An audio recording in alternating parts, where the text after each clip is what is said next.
कठिन परिश्रम का कोई विकल्प नहीं है। आपके सपने आपकी मेहनत से ही हकीकत बनेंगे। नमस्कार दोस्तों, मैं सिरांधा एक बार फिर से हाजिर हूं लेकर हिंदी में द हिंदू अखबार से करंट अफेयर्स के कुछ मुद्दे। तो चलिए शुरू करते हैं और सबसे पहले बात करते हैं H-1B वीजा की। H-1B वीजा हाल फिलहाल में आप सभी ने बहुत सुना होगा। ये एक अमेरिकी गैर आप्रवासी वीजा है। क्या है?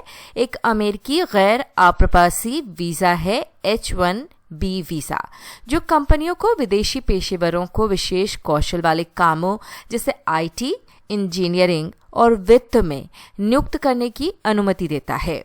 इसके लिए स्नातक की डिग्री होना जरूरी है। ये 6 साल तक मान्य रहता है।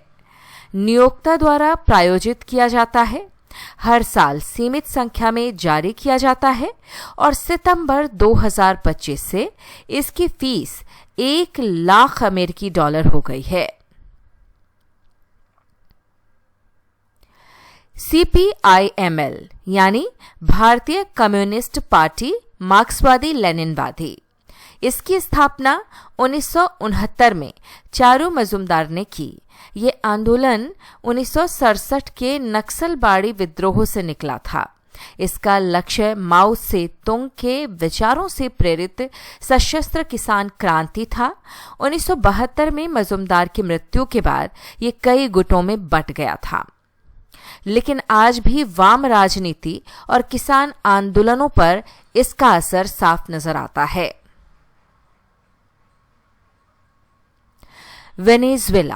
वेनेजुएला दक्षिण अमेरिका के उत्तरी भाग में स्थित देश है। इसके पश्चिम में कोलंबिया है, दक्षिण में ब्राजील और पूर्व में गुयाना है। इसके उत्तर में कैरिबियन सागर है और अटलांटिक महासागर हैं। वेनेजुएला में खनिज संसाधनों की भरमार है। यहाँ सबसे अधिक तेल यानी पेट्रोलियम पाया जाता है। प्राकृतिक गैस के बड़े भंडार हैं। लोहा, बॉक्साइट, सोना, हीरा भी मिलते हैं। कहाँ? वेनेजुएला में। इसके साथ ही वेनेजुएला में कोयला और निकल भी काफी महत्वपूर्ण खनिज हैं। डिजिटल व्यक्तिगत डेटा संरक्षण अधिनियम 2023। ये कानून डिजिटल व्यक्तिगत डेटा, डिजिटल रूप में व्यक्तिगत जानकारी पर लागू होता है। किस पर? कानून जो है ये वाला डिजिटल व्यक्तिगत डेटा पर लागू होता है। इसका उद्देश्य लोगों की गोपनीयता और डेटा की सुरक्षा सुनिश्चित करना है। इसमें 2 मुख्य पक्ष हैं: डेटा फिड्यूशियरी, जो डेटा संभालता है, और डेटा प्रिंसिपल, जिसका डेटा होता है। डेटा केवल व्यक्ति की स्पष्ट सहमति से ही लिया जा सकता है।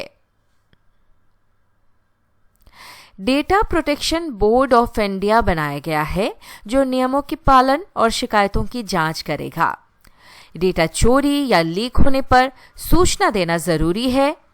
जरूरत से ज्यादा डेटा को इकट्ठा नहीं किया जा सकता। नियम तोड़ने पर 250 करोड़ रुपए तक का जुर्माना लगाया जा सकता है।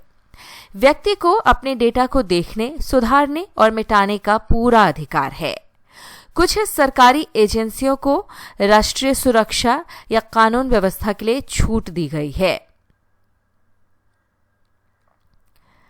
रक्षा मंत्री राजनाथ सिंह ने हल नासिक में HAL हल नासिक में LCA तेजस Mk-1A की तीसरी और HTT-40 बेसिक ट्रेनर की दूसरी उत्पादन लाइन का उद्घाटन किया।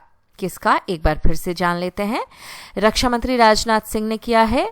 HAL नासिक में LCA तेजस Mk-1A की तीसरी और HTT-40 बेसिक ट्रेनर की दूसरी उत्पादन लाइन का उद्घाटन किया।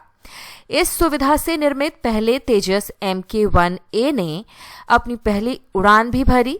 ये विस्तार भारत की स्वदेशी रक्षा विनिर्माण क्षमता को बढ़ाकर प्रति वर्ष 24 तेजस जेट तक कर देगा, जो एरोस्पेस क्षेत्र में आत्मनिर्भरता की दिशा में एक बड़ा कदम है। रोटावायरस टीका रोटा वायरस टीका शिशुओं को मुंह से दिया जाता है। ये अत्यंत संक्रामक रोटा वायरस संक्रमण से होने वाले गंभीर दस्त, उल्टी और निर्जलीकरण को रोकता है। ये बच्चों के अस्पताल में भर्ती होने को काफी कम करता है। रोटा वायरस टीका। माले महादेश्वरा हिल ये कर्नाटक में एक प्रसिद्ध तीर्थ स्थल है, जहां भगवान शिव को समर्पित एक प्राचीन मंदिर है। ये सघन वन और 7 पहाड़ियों से घिरा है, जो इसे भक्तों और प्रकृति प्रेमियों दोनों के लिए एक खास जगह बनाता है। क्या है? माले महादेश्वरा हिल, भगवान शिव को समर्पित प्राचीन मंदिर। शरावती नदी। शरावती नदी पूरी तरह कर्नाटक राज्य में बहती है। ये पश्चिमी घाट में अंबु तीर्थ के पास से निकलती है और अरब सागर में मिलती है। ये नदी जोग जलप्रपात के लिए प्रसिद्ध है, जो भारत के सबसे ऊंचे झरनों में से एक है और जल विद्युत परियोजना को भी सहारा देती है। तो काफी महत्वपूर्ण शरावती नदी, जो पूरी तरह कर्नाटक राज्य में बहती है। बेसल 3 जो है बैंकों के लिए एक वैश्विक नियामक ढांचा है। ये 2008 के वित्तीय संकट के बाद लागू हुआ। इसका उद्देश्य बैंक की पूंजी की आवश्यकताओं को बढ़ाना, तरलता यानी लिक्विडिटी में सुधार करना और उत्तोलन यानी लीवरेज को कम करना है, ताकि विश्व स्तर पर बैंकिंग प्रणाली अधिक मजबूत बन सके। बेसल 3 यानी बेसल 3। भारतीय स्टेट बैंक यानी एसबीआई ने मौजूदा वित्तीय वर्ष के लिए बेसल 3 के अनुरूप टियर 2 बॉन्ड जारी करके 7,500 करोड़ रुपए जुटाए हैं। इन बॉन्डों पर 6.93% की कूपन दर तय की गई है। इस बॉन्ड इशू को निवेशकों से जबरदस्त प्रतिक्रिया मिली, जिससे बैंक का पूंजी आधार मजबूत हुआ है।